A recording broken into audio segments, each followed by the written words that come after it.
अज्ञानतिमिरान्धस्य ज्ञानाञ्जनशलाकया चक्षुरुन्मीलितं येन तस्मै श्रीगुरुवे नमः। नमो महावदन्याय कृष्ण प्रेम प्रदायते कृष्णाय कृष्ण चैतन्य नामने गौरतुषे नमः। हे कृष्ण करुणा सिंधो दीनबंधो जगतपते गोपेश गोपिका कांत राधा कांत नमोस्तुते। तप्त कांचन गौरांगी राधे वृंदावनेश्वरी वृषभानुसुते देवी प्रणमामि हरिप्रिये। तवैवास्मि ना जीवामि त्वया विना इति विज्ञाय राधिके नयमां चरणान्तिकं गुरुवे गौरचन्द्राय राधिकायै तदालये कृष्णाय कृष्णभक्ताय तद्भक्ताय नमो नमः।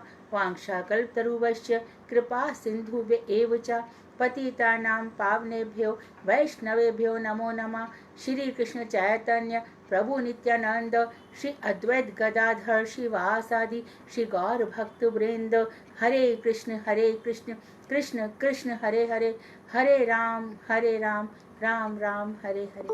मैं सर्वप्रथम मध्य गुरु पद्म नित्य लीला प्रविष्ट ओम विष्णुपाद अष्टोत्तर शत श्रीमद् भक्ति वेदांत श्री नारायण गोसाई महाराज के श्री चरण कमलों में असंख्य कोटि दंडवत प्रणाम कर उनकी अहेतु की कृपा की भिक्षा करती। तत्पश्चात नित्य लीला प्रविष्ट ओम विष्णुपाद अष्टोत्तर शत श्रीमद् भक्ति वेदांत श्री वामन गोसाई महाराज के अभय चरण कमलों में साष्टांग दंडवत प्रणाम कर उनकी अहेतु की कृपा की वांछा करती। और कल हमने नंदोत्सव मनाया, तो जिन भगवान श्री कृष्ण के लिए और उनकी प्राप्ति के लिए हमने ये जीवन पाया है, यह जीवन उनके पाने के लिए ही हुआ है। बाकी सब जीवन हमने बहुत कुछ कर डाला, कई योनियों में अपनी तपस्या से अपने ज्ञान की अग्नि से सारे कल्मशों को जलाकर हम उसी सूर्य के समान प्रज्वलित होंगे। भक्ति की प्रखर किरणें हमारे हृदय के कल्मश को नाश कर देंगी। ज्ञान तत्व जाग जाएगा, व्यवहार समझेंगे, संसार समझेंगे, अपने प्रारब्ध समझेंगे, अपने हृदय में छुपे कूट बीज संचित कर्म उन सबको समझ करके और फिर इस संसार में जीवन जिएंगे। तो जीवन जीते समय आसपास हमें बहुत लोगों के साथ व्यवहार रखना पड़ता है। इसी व्यवहार को भक्ति विनोद ठाकुर ने उठाया है। भक्ति विनोद ठाकुर चाहते हैं कि पहले अच्छी तरह से तुम लोग ये संसार, हमें तिनके से भी अधिक निम्न होना चाहिए, लेकिन किसके सामने? गुरु वैष्णवों के सामने। लेकिन जहां तक हृदय की बात है, जहां तक भक्ति की बात है, उसको तो उठाना ही है, उसको तो बिरजा नदी के उस पार ले ही जाना है। सुंदर किताबों की प्रस्तुति की जाएगी, लेकिन हम पहले मजबूत हो जाएं। गुरुदेव ने आदेश दिया है, जैव धर्म अपने अंदर डाल लो, एब्जॉर्ब कर लो। तो नोट्स बना करके पेज बाई पेज कि इसमें ये कहा गया, इसमें ये कहा गया, हम परफेक्ट हो जाएंगे। आगे देखिए, तो प्रश्न ये चल रहा है कि नित्यानंद दास कह रहे हैं, या हरिदास से लेते हैं, पेज नंबर है 132। हरिदास कहते हैं, भक्ति का मूल श्रद्धा है। जिसकी है श्रद्धा उत्पन्न हो गई, वह उसी समय भक्ति का अधिकारी हो गया। यानी श्रद्धा क्या है? भक्ति का अधिकार। कर्म के लिए को हम जड़ इंद्रियों से समझ ही नहीं सकते। फिर हमने बहुत सारे एग्जाम्पल दिए कि श्री मूर्ति किस तरह से महाप्रभु जी उसमें समा गए थे। यदि वो चेतन तत्व नहीं होता तो कैसे समाते, कैसे मीरा समा गई, और कैसे सूरदास ने गोपाल जी की सेवा की थी, और सेवक का नाम भी गोपाल था। तो एक बार सूरदास जी प्रसाद पाने बैठे, लेकिन आज गोपाल पानी देना भूल गया और शाम के लिए ईंधन के लिए लकड़ी चुनने चला गया। सूरदास जी को प्यास लगी, उन्हें तो मालूम नहीं है। सूरदास जी बुलाने लगे, गोपाल गोपाल, अरे भैया हो, पानी दे दे बेटा।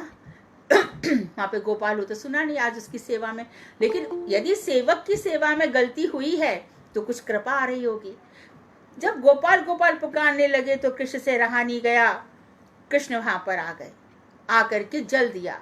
अब कृष्ण चाहे ना चाहे उनके शरीर से सुगंध निकलेगी निकलेगी, चाहे ना चाहे उनके शरीर से कोमलता होगी ही होगी। सूरदास जी ने उनका हाथ पकड़ा, हाथ पकड़ता इतना कोमल स्पर्श, नीलमणि कहां से आ गए, ये क्या हुआ, हतप्रभ रह गए, एकदम वाणी थम गई। गोपाल कोई जवाब नहीं दिया। पानी का गिलास पकड़ाया, पानी का गिलास पकड़ तो रहे हैं लेकिन अनुभूतियां, बड़ी दिव्य अनुभूतियां हो रही हैं। कृष्ण से उन्होंने ये हाथ में ले लिया और कृष्ण उनकी तरफ देख रहे हैं, मुस्कुरा रहे हैं। सूरदास की अंदर की आंखें खुल गई, दर्शन हो रहे हैं, भगवान रोक नहीं पा रहे हैं, सेवक को पानी चाहिए, ले आए, फिर जाने लगे।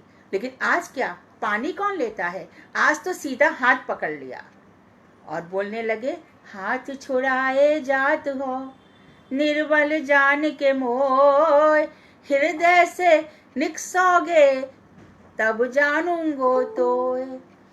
मैं कमजोर हूं, मुझसे हाथ छुड़ा सकते हो, कन्हैया हृदय से निकल कर दिखाओ।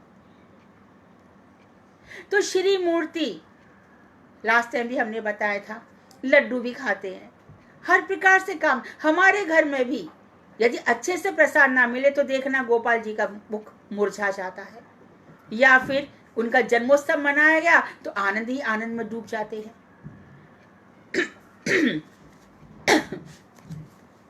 तो इस प्रकार से कहते हैं कि मूर्ति के प्रति हमारी श्रद्धा रहनी चाहिए, मूर्ति को हमें जड़ वस्तु नहीं समझनी चाहिए कभी भी। देखो हमारी इन्होंने गोपियों ने, कुमारिकाएं जितनी थी, इन्होंने अभी कार्तिक के बाद आ जाएगा आग्रहण मास, अगहन में वो कात्यायनी व्रत करेंगी। कात्यायनी व्रत किससे किया उन लोगों ने, जितनी भी जाती थी यमुना नदी में, पास की जो रेती होती थी बालू, उसको लेकर के एक वहां पर मूर्ति बना लेती थी और उनका आवाहन करती थी, कात्यायनी महादेवी महायोगी हृदयेश्वरी करु, नंद गोप सुतम पति में कुरुते स्वाहा। और उस बालू की मूर्ति ने उनकी पुकार सुनी कि नहीं सुनी? मूर्ति सुनती है, हमारी श्रद्धा में कमी होती है, अवश्य सुनती है। 1 महीना पूरा भी नहीं हुआ, जिनके लिए व्रत किया गया वो श्री कृष्ण वहां पहुंचे, और चिरहरण लीला हम सब जानते हैं।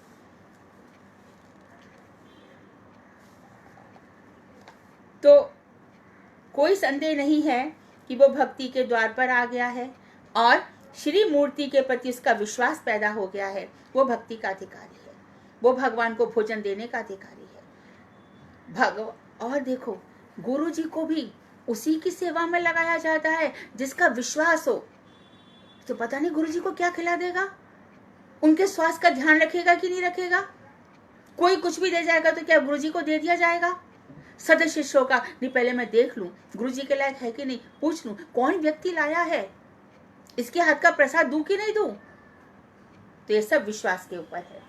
तो हरिदास बोले कि जब उनके ज्ञान और कर्म रूप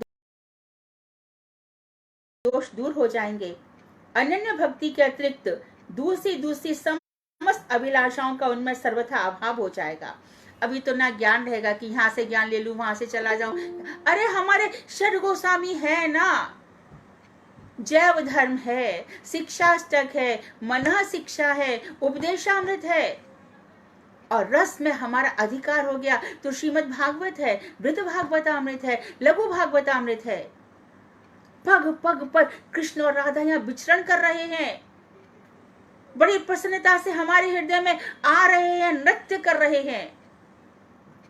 हमारी जीवा पर भगवान श्री कृष्ण राधा का नाम नृत्य क्यों करता है? क्योंकि पिछले जन्मों में हम बहुत अर्चना कर चुके होते हैं। अपने आप को अंडररेट नहीं करना चाहिए, अपने आप को समझना चाहिए, मैं उनका दास ही था, दास ही हूं, और लग जाना चाहिए पूरे समर्पण के साथ। तो जब ज्ञान और कर्म का दोष दूर हो जाएगा, अनन्य भक्ति, उनको छोड़ करके कोई भी मेरी शरण नहीं है, उनको छोड़ करके मैं और किसी का वरण नहीं करूंगी। तो सारी सारी अभिलाषा समाप्त हो जाती है। भक्त सेवा को अति जानकर जब भक्ति के अनुकूल स्वरूपा भक्ति सेवा के प्रति उनकी रुचि उत्पन्न होगी। अतिथि सेवा भक्ति सेवा सेम नहीं है। अपने घर में वैष्णव आ गए, इससे बढ़कर हमारे लिए सौभाग्य की बात दूसरी है ही नहीं। कितने उत्तम वैष्णव आए हैं, भक्ति रुचि होगी तब वे मध्यम अधिकारी भक्तों की श्रेणी में आ जाएंगे। तो नित्यानंद दास कहने लगे, शुद्ध भक्ति संबंध ज्ञान के साथ उत्पन्न होती है। देखो भाई, भगवान के भक्ति कर रहा, भगवान के साथ संबंध नहीं है। पिताजी को पानी दिया क्योंकि मेरे पिताजी हैं, और भगवान को पानी दिया, भगवान है। ऐश्वर्य भाव आ गया, भगवान नहीं पिएंगे पानी, रूठ जाएंगे। मुझसे प्रेमी नहीं करती, मुझसे प्रेमी नहीं करता, ऐसे पानी रख दिया है कि जैसे मैंने पानी कभी पिया ही नहीं, इसके यहाँ पे पानी है। ठाकुर जी रूठ जाते हैं। उनमें संबंध ज्ञान पैदा ही कब हुआ, जिससे वे शुद्ध भक्ति के अधिकारी बन गए। हरिदास ने कहा कि मायावाद रूप दूषित ज्ञान दूर होने पर यथार्थ संबंध ज्ञान और शुद्ध भक्ति के साथ प्रकाशित होते हैं। जब मायावाद रूप कि हम ये समझते हैं कि जो ब्रह्म है और वही ईश्वर है ही नहीं कोई, ईश्वर तो आया, माया के अधीन था, माया के अधीन होकर उसने जीवन जिया, मर गया और चला गया, एक ब्रह्म ही शाश्वत सत्य है। तो ब्रह्म को छोड़ करके, ईश्वर को छोड़ करके ब्रह्म को माना, ज्योति ज्योति चिल्लाए और बस वो पर ब्रह्म लीन हो गए। अरे ब्रह्म में तो कोई लीन होता ही नहीं है। कौन लीन होता है? जो चीज सूर्य की किरण से निकल आई, किरण वापस थोड़ी जाती है। तटस्थ शक्ति से जो जीव आ गए, अरे उस जीव को कहाँ वापस जाने को मिलता है? इस संसार में कितनी उसको, यदि वापस जाना इतना आसान होता तो करोड़ों जन्मों से हम जन्म ले रहे होते क्या? कहाँ ब्रह्म में लीन होता है कोई? तो ये मायावाद हमारे जीवन से दूर हो जाता है, तब वो शुद्ध भक्ति का अधिकारी हो जाता है। यथार्थ हमारा संबंध ज्ञान हो जाता है। क्या मैं ब्रह्म का दास नहीं, किसका दास हूं? ईश्वर का, भगवान का। तो नित्यानंद दास कह रहे हैं, कब तक हम ये दास बन जाते हैं?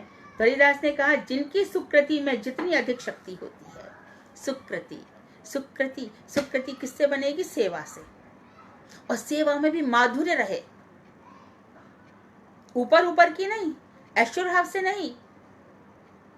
भगवान श्री कृष्ण ने क्या कहा, ध्यान रखो कि भैया वेद की स्तुति मुझे इतनी पसंद नहीं आती, तो क्या पसंद आता है आपको? जब ये गोपियां कमर में हाथ रखकर टेढ़ी टेढ़ी निगाहों से मुझे देखती हैं, वो मेरी सबसे अच्छी सेवा है। माधुर्य की अवधि, क्राइसिस, इतनी चरम सीमा तक माधुर्य है। ये माधुर्य कैसे आएगा? संबंध से आएगा। वो मेरे हैं, मैं उनकी हूं। तो नित्यानंद दास कह रहे, सुकृति द्वारा सर्वप्रथम क्या होता है? हम कैसे समझे कि हमारी सुकृति बन गई? सत्संग होता है। साधु संग सर्वशास्त्र कहे, और ले मात्र साधु संग सर्व सिद्धि है। साधु संग होता है। साधु साधु कौन है? अरे जो कृष्ण की कथा कहते वही साधु है, और कोई नहीं। शास्त्रों में तो ऐसा वर्णन नहीं आता। वही सत्पुरुष है, वही सज्जन है, वही महापुरुष है, वही राधा जी के नख की मणि की चंद्रिका है, वही बलदेव जी का अनंत कोटि प्रकाश है। इतने जो साधु हैं, इनको किसने उत्पन्न किया? नहीं, माया देवी के नहीं, ये तो बलदेव जी की कृपा से यहाँ पर आ गए। तो तुलसीदास जी ने भी यही कहा ना, तात स्वर्ग अपवर्ग सुख धैर्य तुलायक अंग, तूल न ताहि सकल मिल जो सुख लव सत्संग। स्वर्ग के सुख, मोक्ष के सुख सब एक तराजू में रख दो, और साधु का साथ एक तराजू में रख दो, इतना सा भी उसके साथ मैचिंग नहीं है। साधु एक बार जीवन में आते हैं, जीवन को परिवर्तित कर देते हैं। जितना भी ये बाहर नाटक है ना, प्रपंच, I have done doctorate, I have done मैं आर्किटेक्चर का काम कर, मैं ये कर, सब खंड खंड हो जाता है वहां पे। ये बाहरी है, अपने आप में इतना समर्थ, कैपेबल, उसकी इतनी पोटेंसी आ जाती है साधु के संग से, अपने आप को पहचानता है, सेल्फ रियलाइजेशन, सेल्फ आइडेंटिफिकेशन मालूम पड़ जाती है। मैं बावरा था इतने जन्मों से, पागल ही पड़ा था, क्या हो रहा था मुझे, कहां से मैंने ये संसार ये सब बसा लिया, अपने आप में उलझा दिया। कैसे संसार का ये आग लगी थी जिसमें मैं कीट बन के, बार बार पतंगा की बन के उसमें झुलस रहा था, बार बार अपने आप को सौंप दिया, और ये परिवार कुछ मेरे काम नहीं। कितने जन्मों तक मैंने ऐसा किया, जिस परिवार के लिए मैं कीड़ा बन गया, इंसेक्ट बन गया, पतंगा बन गया, और अपने आप को झोंक डाला। तो इस प्रकार से हमारी शुद्ध चेतना जागृत हो जाती है साधुओं के साथ। तो सत्संग के बाद क्या होता है, तो उन्होंने बताया, श्रीमद् भागवत में भक्ति का बताया गया है कैसे कैसे होगा। तो उन्होंने बताया कि सत्संग में सताम प्रसंगात मम वीर संविदो, सत्पुरुषों के समागम से क्या होगा कि मेरे पराक्रम को यथार्थ ज्ञान कराने वाली, हृदय और कानों को प्रिय लगने वाली वीरवती कथाएं होती है। बताया गया कि देवकी के यहाँ पर भी जन्म हुआ, देवकी के यहाँ पे प्राकट्य हुआ। क्यों बताया सुखदेव जी ने, जरूरत नहीं थी, क्योंकि वो तो मधुर रस में डूबे हुए हैं। क्यों बताया कि अरे इसकी दादी सुभद्रा है, बोलेगा मेरी सुभद्रा दादी के यहाँ पर भी, मेरी जो देवकी जी हैं उनके यहाँ भी, जो सुभद्रा के वसुदेव जी हैं पिताजी, तो उन वसुदेव के यहाँ पर हुआ, सुभद्रा से मेरा संबंध है, कृष्ण की बहन है और मेरी दादी है। तो अर्जुन को ब्याही ना, इसके लिए मेरी दादी है, तो उनके परिवार के विषय में भी तो कुछ बताओ। इसके लिए भगवान ने बता दिया, सुखदेव जी को प्रसन्न करने के लिए। तो क्या होता है, ये बातें छिड़ती है, ऐसा क्यों हुआ, ऐसा क्यों बोला, ऐसा क्या हुआ था वहां पर। तो एक के बाद एक कथाओं के रहस्य खुलते हैं, और जब ये कथाओं के रहस्य खुलते हैं तब हृदय में बड़ा आनंद होता है।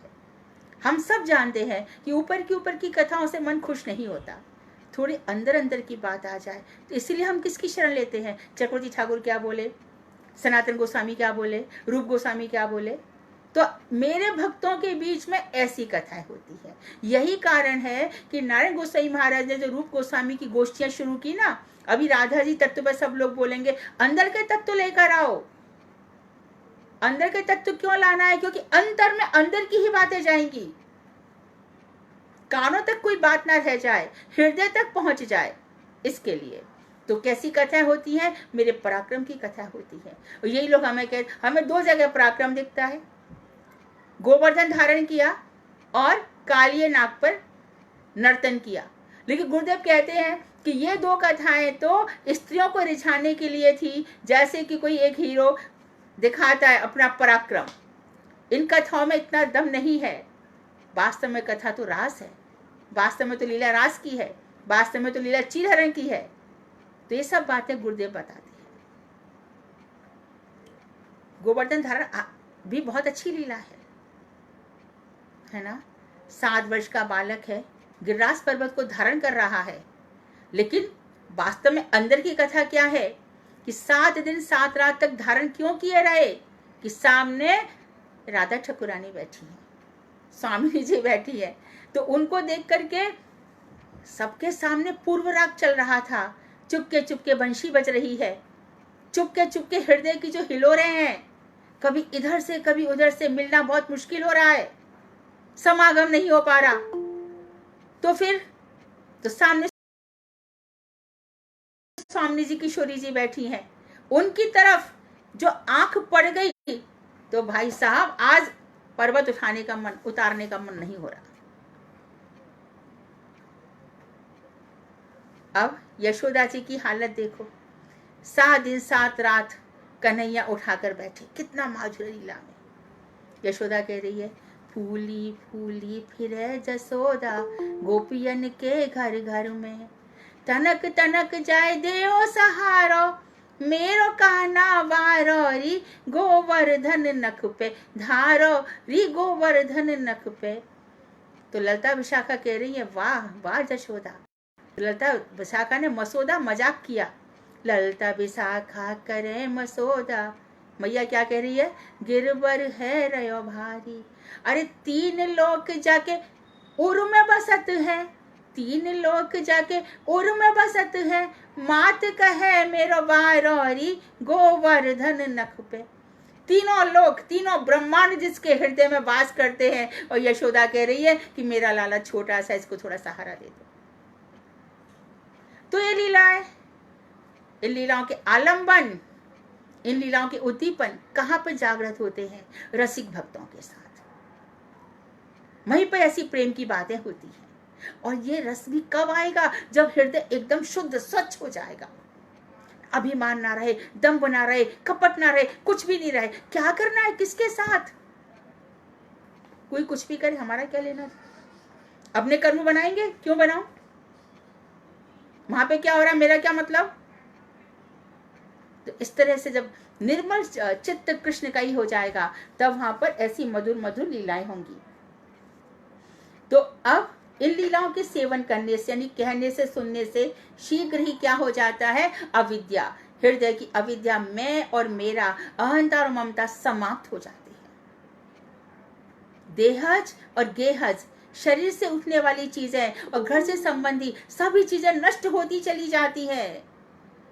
बार बार भागवत में कह रहे हैं, अरे भैया ये मृत्यु है, देह के पीछे पड़ी रहती है।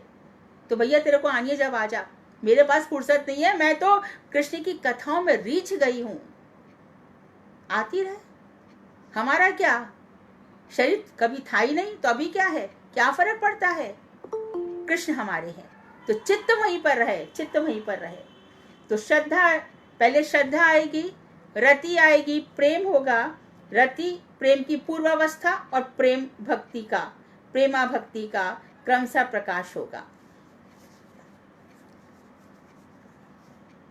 तो ये नित्यानंद दास कह रहे हैं, अच्छा सत्संग की प्राप्ति कैसे होती है? तूने कहा मैंने बताया, तो सुकृति से होती है।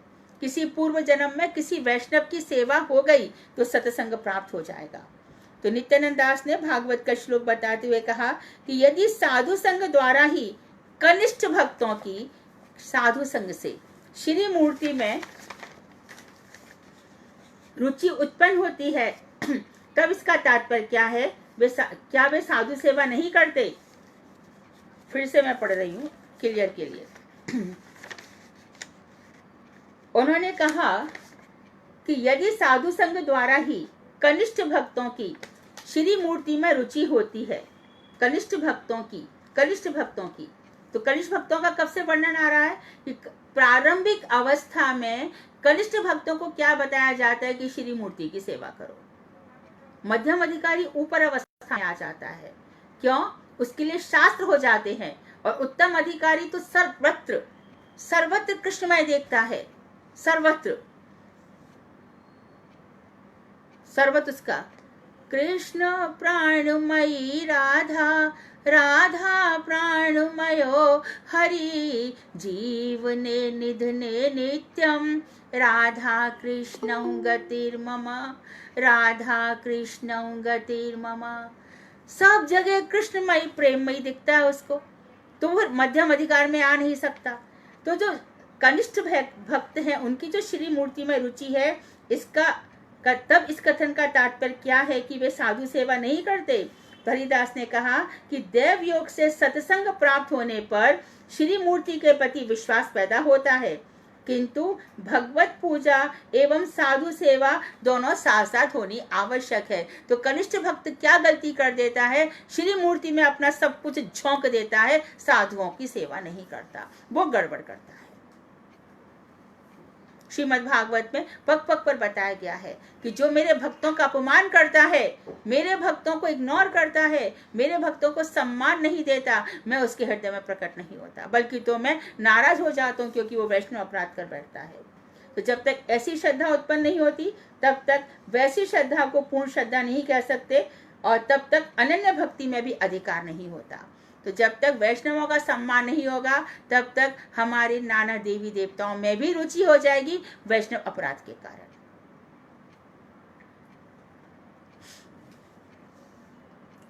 तो फिर इन कनिष्ठ भक्तों की उन्नति कैसे होगी, कैसे जी जाएंगे आगे? तो हरिदास ने कहा जिनकी श्री मूर्ति के प्रति श्रद्धा उत्पन्न हो गई है, किंतु कर्म और ज्ञान रूप दोष तथा भगवान श्री कृष्ण से अलग अभिलाषाएं दूर नहीं हो सकी हैं, वे प्रतिदिन भगवान की अर्चा पूजा करते हैं। कोई घटना ऐसी घटित हो गई कि अतिथि के रूप में कोई साधु भगवान की प्रेरणा से उनके पास आ जाता है, तो वे अन्य अतिथियों की तरह उस साधु महात्मा का भी सत्कार करते हैं। साथ ही वे उस साधु की क्रियाओं और व्यवहार के प्रति भी बड़ा ध्यान रखते हैं।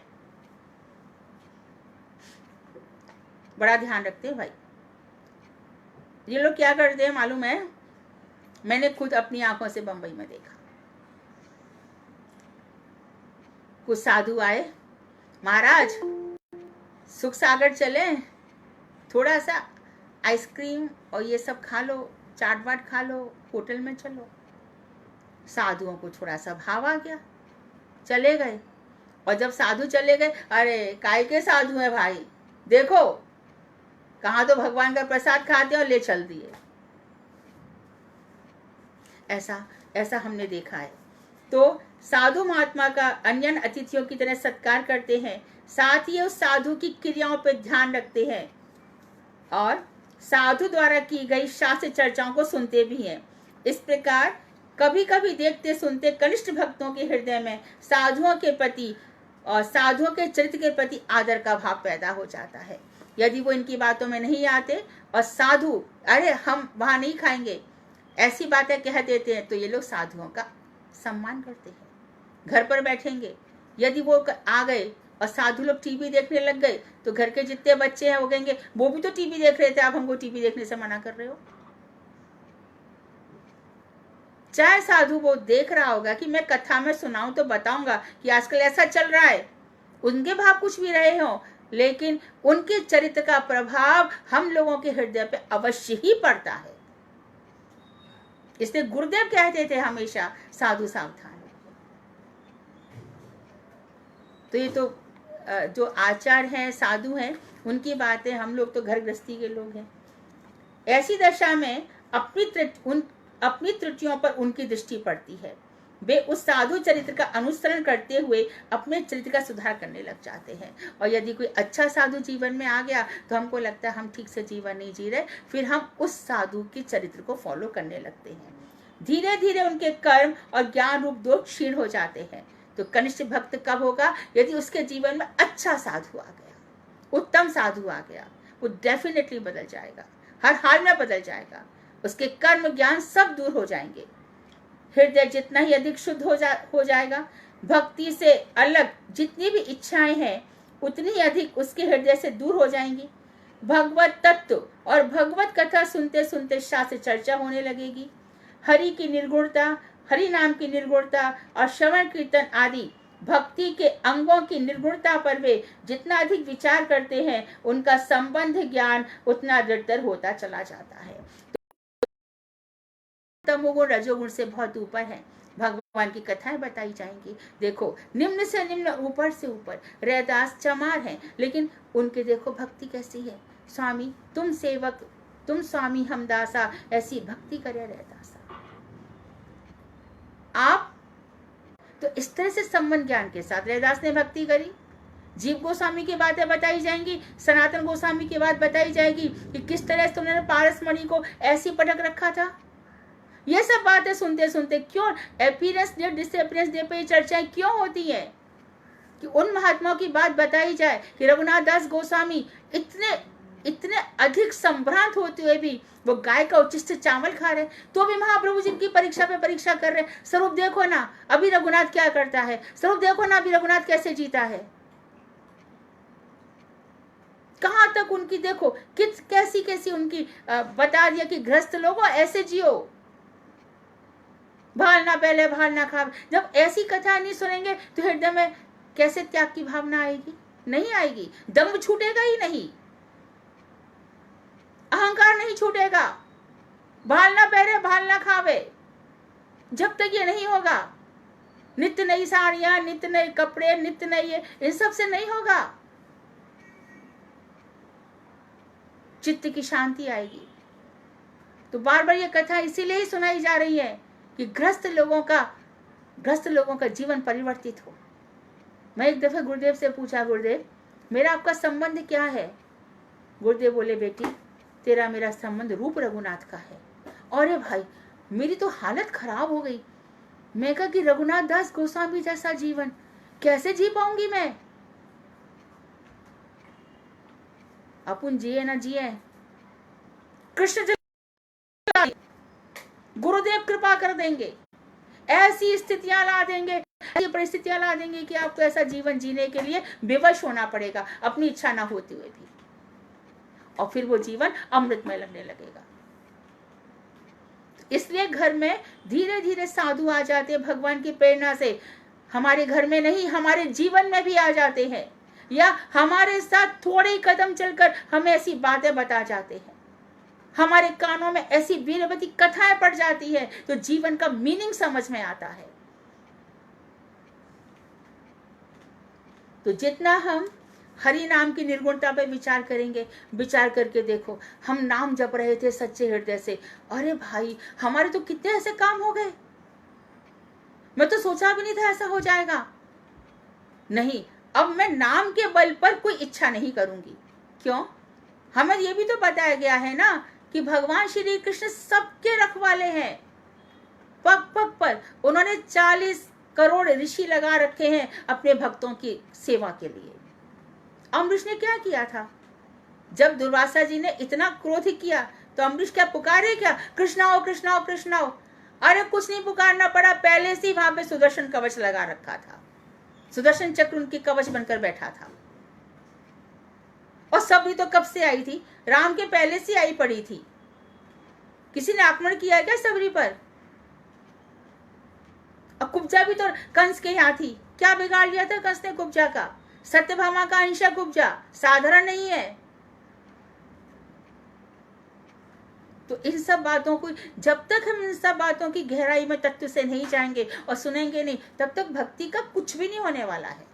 इसलिए कह रहे हैं कि साधु, उस साधु को फॉलो करो जिसकी चरित्र से हमारे जीवन में परिवर्तन आए। परिवर्तन मतलब शुद्ध हो। निर्मल मंजन सोय मोहि पावा। तो हरि नाम, श्रवण, कीर्तन आदि भक्ति के अंगों की निर्गुणता पर श्रवण भी कैसा हो, ऐसी कथा सुनूं कि बस भगवान से मन लग जाए, और ऐसा कहूं बस उन्हीं की चर्चा हो।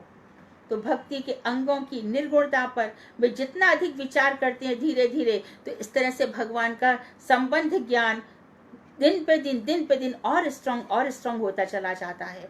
और जिस समय उनका संबंध ज्ञान संपूर्ण हो जाता है, प्रबल रहने से कनिष्ठ अधिकार क्रमशः क्षीण होता चला जाता है, और उसके स्थान पर ज्ञान और कर्माधिकार प्रबल होता है। कभी कभी द्वेषी लोग आ जाते हैं जो साधुओं की बुराई करते हैं। जहाँ साधु संघ और द्वेषी संघ समान रूप से चलते हैं, साइमल्टेनियसली दोनों जा रहे हैं, दोनों कभी मिलेंगे ही नहीं। पर चर्चा भी सुन रहे हैं और भक्ति भी करनी है। अरे छोड़ना पड़ेगा कुछ ना कुछ। यहाँ ये त्याग का रास्ता है, भक्ति का मार्ग त्याग का रास्ता है। दोनों चीजें नहीं चलेंगी। वैष्णवों से द्वेष कर लिया, गए काम से। अरे कितना उन्नत वैष्णव है, हमने दोनों ने साथ में भक्ति की थी, ये कहां से कहां पहुंच गया और मैं कहां से कहां रह गया, कर लिया द्वेष। अरे सबकी अपनी अपनी सिद्धि है। आजान उपनिषद कहते हैं कि बर्थ बाई बर्थ इंसान शुद्ध होता चला जाता है। हो सकता है इसने पिछले जन्म में हमसे बहुत ज्यादा भक्ति की हो, हम चल तो पड़े ना उस पथ पे, हो सकता है वो आगे, और लेकिन वहां राधा रानी ने किसकी क्या व्यवस्था करी है वो हमें कैसे पता? और यदि हमें फिर भी हृदय में ऐसा लगता है कि नहीं हमसे उन्नत है, तो बार बार प्रणाम करो। अच्छा रास्ता है, राधा भी सुनी चेन बड़ा बढ़िया है, सबको अपना बाप मानो और रास्ता काटो।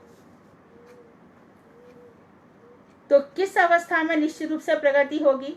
तो यहाँ सत्संग प्रबल होगा और द्वेषी संग दुर्बल होगा। अच्छे साधुओं का संग ज्यादा होगा तो हमें कई चीजें क्या करनी पड़ेंगी? छोड़नी पड़ेंगी, बैकआउट करनी पड़ेंगी। कितना समय देंगे? छोड़ना पड़ेगा। जो एकदम कमल उग आएगा ना पानी से, एकदम हमें कमल की तरह बनना पड़ेगा। सब जड़ वस्तुओं को छोड़ देना पड़ेगा। बहुत कम समय है, कर लेना चाहिए। तो नित्यानंद दास बोले भाई उनकी भक्ति वृत्ति निर्मल होती चली जा जैसे जैसे नहीं।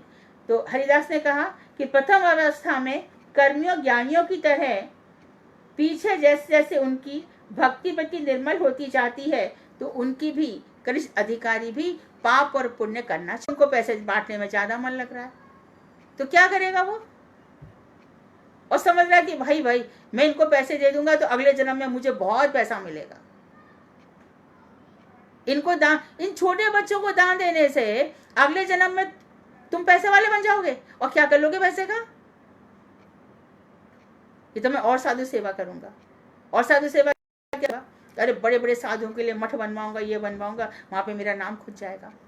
अरे इस जन्म में तुम बनवा के गए तो नाम को कौन पूछता है। तो ये पाप और पुण्य में जो रुचि है, यानी कि भगवान के रास्ते में भी जा रहे हैं तब भी वहां पर वही सब हो रहा है। झूठ, झूठ सबसे बड़ा पाप है। सत्यम परम धीमहि, हम भगवान सत्य का चिंतन करते हैं। सत्यव्रतम सत्य परम सत्यातकम ताम शरणम प्रपन्ना। सत्य पहले जीवन में होना चाहिए, जो हमारी वाणी में है, जो हमारे कर्म में है और जो हमारे मन में है। त्रिदंडी, तीनों एक होना चाहिए, काय मनोवाक्य।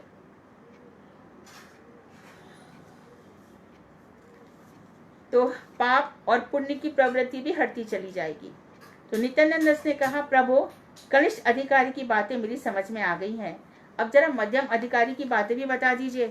तो हरिदास बोले, अब मध्यम अधिकारी को समझ लो। कनिष्ठ अधिकारी का तो हो गया, बहुत अच्छे से हो गया कि श्री मूर्ति की सेवा करते करते कोई उनके जीवन में अच्छा साधु आ जाएगा, वो बदल जाएंगे, बदल जाके उनके मन में से पाप पुण्य हट जाएगा और वो धीरे धीरे उन्नत होते चले जाएंगे। उनकी पाप पुण्य की प्रवृत्ति भी निकल जाएगी और श्री मूर्ति पर पूरा विश्वास हो जाएगा, साधुओं का सम्मान करेंगे। मध्यम अधिकारी कह रहे हैं कि देखो, मध्यम अधिकारी की फर्स्ट पहचान ये है कि वो कृष्ण के अलावा और किसी को नहीं जानता। भक्तों के प्रति बहुत उसका अपनापन रहता है, ये मेरे ही है, तो भक्तों को देख करके प्रसन्नता होती है और भक्तों के प्रति गहरी ममता होती है। उनको देखकर ही मन प्रसन्न हो जाता है। उनके प्रति पूज्य बुद्धि होती है और तीर्थ बुद्धि रखते हुए मित्रता। तत्व के, और जो तत्व को नहीं जानते, ये बेचारा कभी तो इसके जीवन में कुछ तो उत्थान होगा, उसके प्रति उनकी कृपा रहती है। और जो द्वेष करते हैं, ईर्ष्या करते हैं, उनको वो निग्लेक्ट करते हैं। तो ये मध्यम अधिकार भक्तों के मुख्य लक्षण हैं। संबंध ज्ञान के साथ साधन भक्ति रूप अभिधेय द्वारा, अभिधेय मतलब साधन, अभिधेय किसको कहते हैं, साधन। जन्माष्टमी का व्रत किया, साधन हो गया, भगवान श्री कृष्ण को प्राप्त करने के लिए ये साधन है। तो अभिधेय द्वारा कृष्ण प्रेम रूप प्रयोजन, प्रयोजन देखो फिर से स्पष्ट कर लो, कृष्ण प्राप्ति नहीं, कृष्ण प्रेम प्राप्ति। कृष्ण सामने भी होंगे तो क्या प्रेम हो जाएगा क्या? दुर्योधन के सामने थे, शिशुपाल के सामने थे, जरासंध के सामने थे, बकासुर के सामने थे, वत्सासुर के सामने थे, शार्व के सामने थे, दुवित के सामने थे, पूतना के सामने थे, तो क्या प्रेम हो गया क्या? तो कृष्ण प्रेम की प्राप्ति इस अधिकार की मुख्य प्रक्रिया है। मध्यम अधिकार की मुख्य प्रक्रिया क्या है? कृष्ण प्रेम की प्राप्ति। साधारणतः इस अवस्था में निरपराध रूप में सत्संग में हरिनाम कीर्तन आदि परिलक्षित होते हैं। तो इस अवस्था में जब वो बैठते हैं, सत्संग करते हैं, तो कौन सी चर्चा करते हैं? जोर जोर से हरि नाम सब मिल करके गाते हैं। हम अपने मठ में भी चले जाओ, जो मध्यम अधिकारी है वो कहीं भी बैठे होंगे, माला लेते रहेंगे ये सब। और जो उन्नत अधिकारी है उनको तो फुर्सत नहीं, किसी को हरिनाम देना है, किसी को संन्यास देना, किसी को देना है, वो उसमें ही कृपा करने के लिए रहते हैं। मैं एक बार गई थी श्रीपाद बामन, जब कलकत्ता से बॉम्बे आ रही थी, मैंने कहा चलो प्रणाम तो करके आऊँ। प्रणाम करके आ रही थी तो करीब 8 बज रहे होंगे सुबह, और काफ़ी लोग चले गए थे, हो सकता है कि मैं अंतिम भी रही हूँ। उनको कुछ होश नहीं था, उनका मुखारबिंद ऊपर था और बड़े जोर जोर से वो हरि नाम कर रहे थे, हरे कृष्ण कृष्ण कृष्ण हरे हरे, हरे राम राम राम हरे हरे। मैं तो चकित रह गई, तो भजन हो तो ऐसा होना चाहिए। कौन आ गया, कौन चला गया, कौन प्रणाम किया, कौन कुछ किया, कुछ पता नहीं है, कौन खड़ा है। जैसे बाण दत्तात्रेय के 24 गुरु में है ना, बाण बनाने वाला बाण बनाता ही रह गया, बारात आई और चली गई, उसे पता ही नहीं चला। तो ऐसी जो समाधि लग जाए, तो इस तरह से हरिनाम कीर्तन होता है। अच्छा, सेकेंडरी लक्षण क्या है, ये तो प्राइमरी थे। तो सेकंड लक्षण इनका ये है कि जीवन यात्रा उनका गौण लक्षण है। उनका जीवन संपूर्ण रूप से कृष्ण की इच्छा के अधीन और भक्ति के अनुकूल होता है। जैसे कृष्ण रखेंगे वैसी रह जाऊंगी, जाई विद राखे राम ताही विद रही। जैसे वो खुद प्रयास नहीं करता, शरणागत हो गया है ना, जो आएगा जीवन में देखा जाएगा। दुख सुख तो शरीर के, वो इतना तो जानता ही है, जैसा भी आएगा देखा जाएगा। और भक्ति के अनुकूल उनकी सारी क्रियाएं होती हैं। तो नित्यानंद दास कह रहे हैं, तो मध्यम अधिकारी में पाप अथवा अपराध रह सकता है या नहीं। हरिदास ने कहा, प्रथम अवस्था में वो थोड़े बहुत अपराध कर सकता है मध्यम अधिकारी, शुरू की अवस्था में, परंतु धीरे धीरे उसके जीवन से ये अपराध भी दूर हो जाते हैं। जिस प्रकार चने को पीसते समय सबसे पहले कुछ कुछ छोटे छोटे टुकड़े दिखाई पड़ते हैं, पर कुछ ही क्षणों में पिसने के बाद उन टुकड़ों का अस्तित्व भी मिट जाता है। तो युक्त वैराग्य उनका प्राण होता है। वैराग्य होगा तो सच्चा दिखावटी नहीं होगा, मरकट वैराग्य नहीं है, सच्चा ही वैराग्य होगा। आपके सामने बोला हम तो चाय नहीं पीते, और अंदर चले गए तो चाय कॉफी पी लिया, ऐसा नहीं होता है। नित्यानंद कह रहे हैं कि कर्म ज्ञान और अन्याभिलाष अर्थात भगवान श्री कृष्ण को छोड़ के जो अन्य इच्छाएं हैं,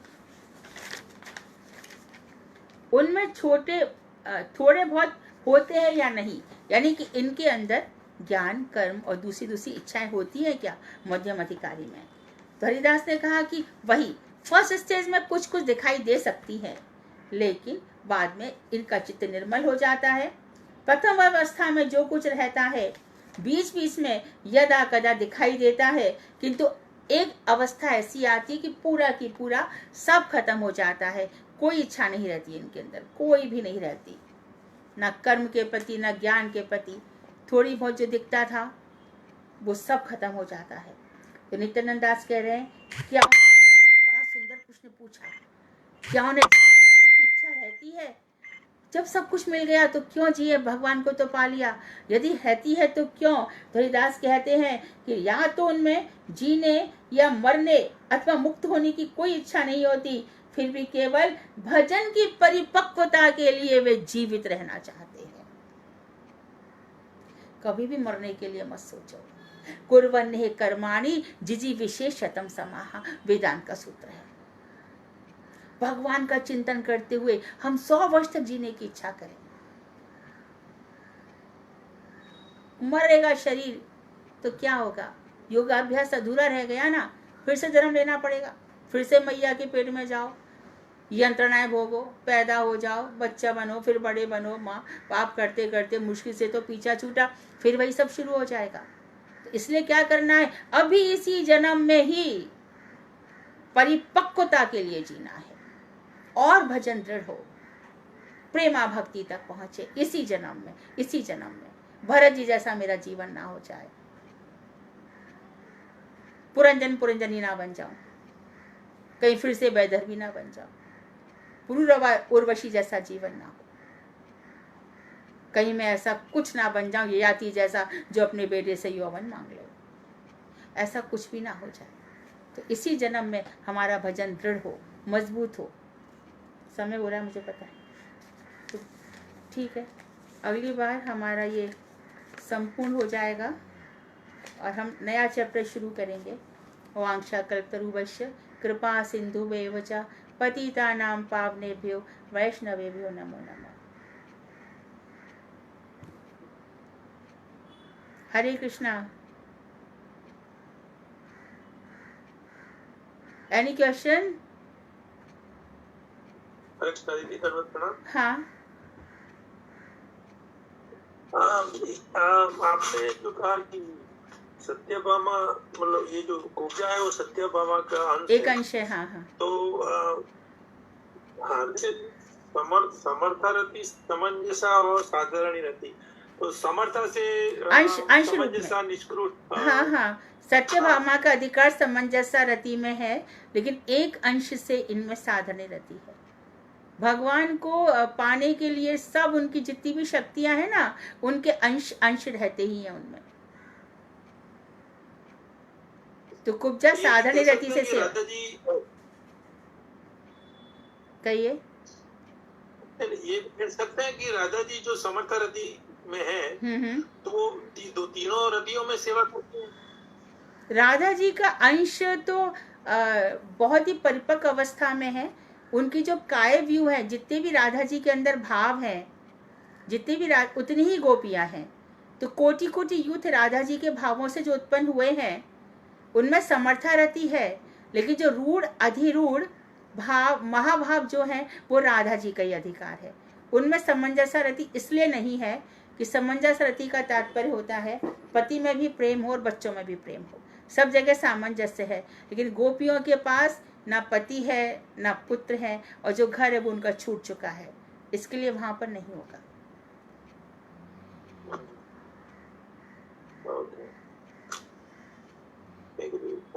हरे कृष्ण।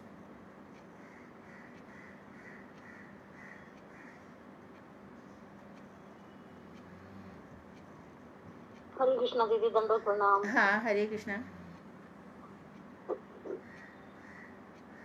दीदी आपने जो मध्यम और कनिष्ठ वैष्णव का वो बताया, उसमें जब ये जो वैष्णव होते हैं मतलब हैं, हम पे कैसे पहचान हम ये करेंगे? बताया तो कितने तो लक्षण बताए, कुछ वैष्णव कितने तो लक्षण बताए उन्होंने, सब तो खोल के रख दिया, सारा तो खोल दिया। वो मूर्तियां विश्वास करते हैं, फिर सारी की सारी बातें तो बताई कि आपके घर पे आए तो देख लेना चाहिए। विश्वास जैसा कि दीदी जो ये मूर्ति वगैरह जो और अन्य देवी देवताओं की मूर्तियों में अगर विश्वास रखते होंगे। नहीं, ये सब उन्हीं की बातें हैं जो कृष्ण भक्त है, वो भक्त की श्रेणी में आएगा ही नहीं। जो अन्य देवी देवताओं पर श्रद्धा रखता है, he can not be called devotee of Krishna. यहाँ सब कृष्ण डिवोटीज की बात हो रही है। हाँ जो अपनी जो मूर्ति हैं जो अपने मतलब मंदिरों में मठों में, हाँ उन्हीं मूर्तियों की बात है ना दीदी। वो उनको ही मानता है, साधुओं का सम्मान नहीं करता, इसके लिए उसको कनिष्ठ कहा ना। जी जी जी। और अगर अपने गुरुदेव में पूरा विश्वास करता हो जो, हाँ मेरे गुरुदेव, हाँ गुरु सेवक बेस्ट सेवक हैं, जिनके गुरु ही सब कुछ हैं, वो बेस्ट सेवक हैं। क्योंकि यथा गुरु तथा देवे, जिनके भगवान में जैसी मति है वैसी गुरु में ही है, उन्हीं के हृदय में शास्त्रों के अर्थ प्रकाशित होते हैं। हाँ हरे कृष्णा दीदी। हाँ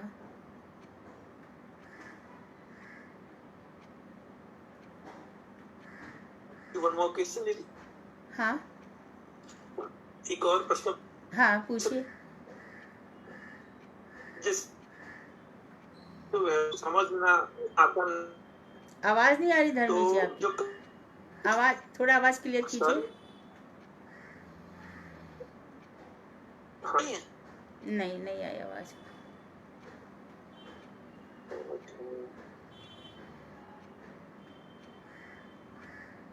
हरे कृष्ण। हाँ बोलिए। का जो व्यवहार है वो समझना मतलब बहुत नहीं है, थोड़ा हार्ड है। तो जो कनिष्ठ भक्त है वो जब कनिष्ठ भक्त वैष्णव के आकार है तो उसको ठीक से समझ नहीं पाता है, तो वैष्णव के अपराध कर लेता है, तो वो अभी वो उस से आगे बढ़ सकता है। हाँ वही उन्होंने पूछा, तो उन्होंने कहा कि जब उसके जीवन में अच्छा साधु कोई आ जाता है तो धीरे धीरे उसकी प्रवृत्ति दूर होती चली जाती है। फर्स्ट स्टेज पे वो कर सकता है, तो उन्होंने कहा कि स्लो प्रोसेस में जाएगा यदि उनके जीवन में कोई अच्छा वैष्णव आ जाता है तो।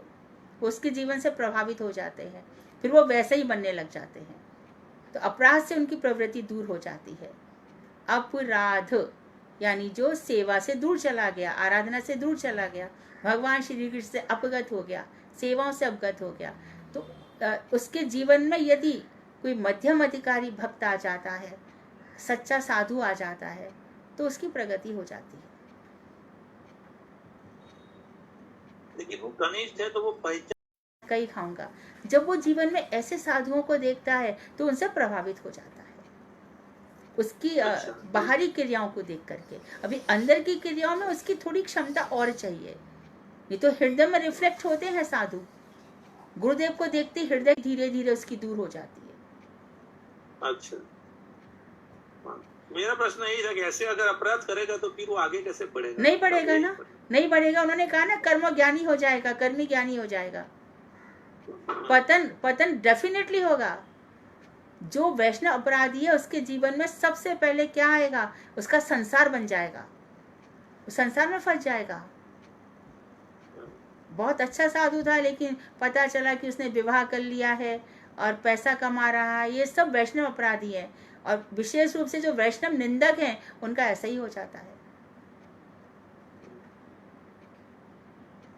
होगा ही। कभी कभी देखते हैं भक्त, मेरे मैं अपनी खुद की बात कर रहा हूँ, किसी के मन में भी ऐसा विचार आ जाए तो उसके लिए क्या प्रायश्चित कर सकते हैं?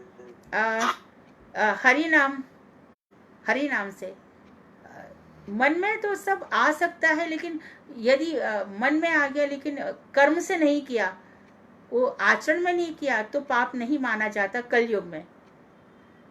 कलयुग में ऐसी रीति है कि यदि शरीर से किए गए अपराध होते हैं, वही अपराध की श्रेणी में आते हैं। और मन में तो सुमति कुमति सबके उड़ रहे ही, अच्छे विचार बुरे विचार सबके हृदय में उठते हैं, लेकिन बुरे विचारों को जब सुमति दबा देती है तो अपराध की श्रेणी में नहीं होते। अच्छा। तो हरिनाम कीर्तन करते करते हम ये भी सोचते हैं कि हम क्यों उनके विषय में विचार कर रहे हैं, हमें तो भजन करना चाहिए, तो धीरे धीरे वो भी निकल जाता है।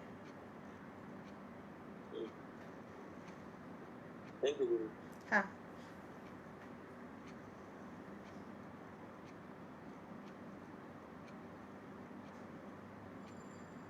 कोई और? बस। हरे कृष्णा दीदी। हाँ हाँ बोलो। दीदी, जैसे कोई हमें मतलब सिखा रहा है कि जैसे हम जाते हैं इस्कॉन में या किसी में, तो जैसे कई बार देखा जाता है कि भाई जो वो बात हमें बता रहे हैं और उनके व्यवहार में वो बात हम नहीं देखते, और उनके प्रति हम कभी निंदा कोई करता है तो वो भी अपराध माना जाता है। निंदा तो किसी की भी नहीं करनी है, पर निंदा सबसे बड़ा दोष है। गुरुदेव के सभी लेक्चर्स में वही है, निंदा ना करनी है ना सुननी है, वहां से चले आना है, चाहे साधारण से साधारण व्यक्ति भी क्यों ना हो, क्योंकि किसी की निंदा सुनने से उसके सारे दोष हमारे हृदय में पहले आ जाते हैं। ऐसे लोगों का साथ नहीं करना चाहिए, साथ छोड़ दो। एकाकी रहना ज्यादा अच्छा है, अकेले भजन करो ना। जब कोई सच्चा साधु मिले तभी संग करो। साधु मतलब साधु का मतलब साधु संगी। फिर वो साधु के नाम पे हर किसी का संग थोड़ी करना है, फिर साधु संग क्यों बोला? साधु है तो ही संग करो, नहीं तो नहीं।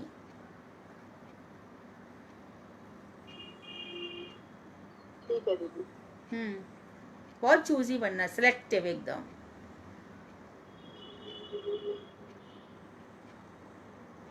हरे कृष्णा दीदी, दंडवत प्रणाम। हरे कृष्णा दीदी, जैसे भक्त है, पहले एक टाइम था कि सब में मतलब बुराई दिखती थी, गुण मतलब दोष दिखती थी, और अब ऐसा है कि उसमें कोई दोष नहीं दिखता। हाँ, भक्त है, अपना हरे कृष्णा बोला, जो पूछना है पूछ लिया, बाद बाकी अपना हाँ ठीक है। दीदी, इसको क्या बोलेंगे? उसमें कुछ नहीं दिख रहा। हाँ ठीक है, ना किसी का सुनना, ना किसी का कोई मतलब नहीं, किसी से अपना भजन साधन से मतलब है। अच्छी बात है ना, वो अपना भजन कर रहे हैं, आप अपना कर रहे हो, ठीक है। वो धीरे धीरे प्रगति की ओर बढ़ रहे होंगे। इसके लिए दुनिया से उन्होंने अपने मन को शांत कर लिया है। अच्छा। और दीदी जैसे अभी अधिकार के बारे में बता रहे थे, तो दीदी मैंने तो मतलब हाँ ये भी सुना है कि जैसे दीदी हमारे मतलब जो कनिष्ठ वैष्णव होते हैं उन्हें तो श्रीमूर्ति विग्रह में मतलब पूरा निष्ठा होता है, साधु संघ वगैरह में बिल्कुल नहीं। तो दीदी जैसे कि अभी आपने बताया हमारे रूप गोस्वामी पाठ की तिथि या भक्ति विनोद ठाकुर की आविर्भाव, हमारे जितने भी वैष्णव तिथि आती हैं और जितने भी हमारे सबसे मतलब तिथियां जो मनाते हैं वैष्णवों का संकल्प, तो दीदी इनमें जिनकी रुचि हो जाती है, जो भगवान के भक्त हैं जैसे यशोदा जी, नंद बाबा, इनमें जिनकी रुचि है, तो दीदी इन्हें कौन से अधिकार मध्यम अधिकार बोलेंगे? देखो ये जो तुम थोड़ा सा मिक्स मैच हो रही हो, एक तो हो गया वैष्णवों का, है ना, वैष्णवों का चरित्र, और अभी दूसरा जो 5 रसों से हम उपासना करते हैं, तो यशोदा जी के प्रति जिनकी रुचि है तो वो तो बासर रस के अधिकारी हो गए, और राधा जी के प्रति जिनका भाव है वो मधुर रस के अधिकारी हो जाएंगे। और इधर जो वैष्णवों का चरित्र है, हाँ हाँ, ये अलग है। वैष्णवों का चीज सुन करके हमारे अंदर वैष्णवता जागृत होती है। अब हमारा रस में अधिकार तो हमारी रुचि के अनुसार रहेगा कि कौन सी सेवा में हमारी रुचि है, किसकी सेवा में रुचि है, तो हमको फॉलो करना होगा। अच्छा ठीक है दीदी। अच्छा दीदी, तो आप जैसे बता रहे हो, तो दीदी फिर ये मतलब जैसे कि कोई भजन कर रहा है वो एकदम से शांत हो गया और किसी की चंचलता हो रही है, बहुत मतलब आनंद आ रहा है, कोई शांत, तो दीदी इस मतलब ये भी कोई कैटेगरी है क्या? चंचलता वो चंचलता किस संदर्भ में वो देखना होगा। चंचलता इसमें कि वो वैष्णव अपराध कर रहा है, चंचलता किस संदर्भ में कि भगवान के प्रेम में इतना डूब चुका है, तो वो देखना पड़ेगा कि वो किस अधिकार से ये चीजें कर रहा है। अच्छा, यानी सबकी कैटेगरी मतलब स्टेज है ना? हाँ, ये ना बताना या डिफरेंट स्टेज है। अच्छा ठीक है दीदी, हरे कृष्ण। हरे कृष्ण।